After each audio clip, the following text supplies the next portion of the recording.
За нийслэлийн 14 дугаар сургуулийн төгсөлтийн баяр болж байна. Энэ жил 5 дугаар ангийг 13 бүлгийн 500 гаруй хүүхэд бага ангийн боловсролоо эзэмшиж дунд ангидаа элсэн суралцахад бэлэн болоод байгаа. Хүүхдүүд бага ангидаа бие биенээ хүндлэх, багаар ажиллах, бие даах чадварыг сурчээ. За харин одоо дунд ангидаа хичээлдээ илүү шамдан суралцахаар зорж байгаагаа ярьж байна.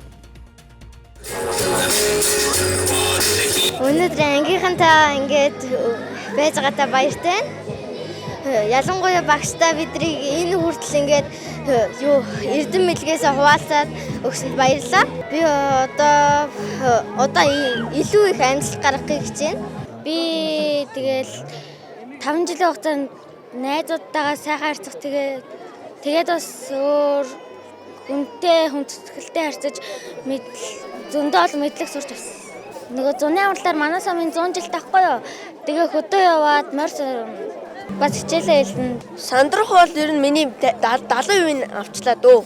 Ер нь тэгээд илүү их бэлдээд илүү их хичээлээ хийгээд ер нь 7 дугаар ангидаа алцахгүй л гэж бодож байна. 5 жилийн хугацаанд би найз нөхдөө хайрлахыг сурч авсан. Хичээл номдоо шамдахыг бас сурч авсан. Гоё даажгүй. 5 жил яг сургууль сурахад юу нь гоё байв, юуг сурч мэдэж авав те? Найзуудтайгаах нь хамгийн гоё. 6 настай жаахан хүүхдүүд анх сургуулийн басрыг олоход орж ирж байсан. Одоо ингээд үдсэдэн гүйцэн шуухаа шиг ингээд өөрнөөсөө нисэх гэж байгаад нь багш нь үнэхээр хайр хүрэн бахархал дүүрэн байна. Тэгээ бүгдэнд нь илүү их амжилтыг ингээд хүсэн өрөөё гэсэн. Сурагчдад бага ангид нь 6-аас 7 хичээлийг нэвхс даадаг. Харин дунд ангиас эхлэн илүү олон хичээл үзэж өөр багш орж эхэлдэг. Ийм хүүхдүүдийн үүрэг хариуцлага нь даган нэмэгдэг.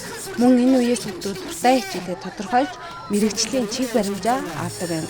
Иймээс дунд ангид суралцсан орж байгаа хүүхдүүдийн эцэг эхчүүд хүүхдэд илүү анхаарал хандуулах хэрэгтэй юм а.